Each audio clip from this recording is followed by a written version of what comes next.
Welcome to our comprehensive guide on how to share your travel adventures on Facebook. Let's dive into the steps together. 1. First things first. Open the Facebook app on your Android device. 2. Tap on the What's on Your Mind section to kickstart your new post. 3. Scroll down and select Life Event from the options provided. 4. Choose Travel from the list of life events to document your journey. 5. Feel free to add a title, location, and the date of your travel to personalize your post. 6. Once you've added the necessary details, tap Next at the top right corner to proceed.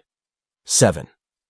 Utilize the audience selector to decide who you'd like to share your travel experience with, whether it's friends, family, or a specific group. 8. Finally, tap Post at the top right corner to showcase your travel escapades to your Facebook connections. By following these simple steps, you can share the excitement and memories of your travels with your social network on Facebook.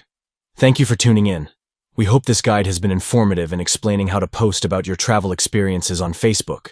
Share your wanderlust moments and explore the world with your Facebook community by following these steps.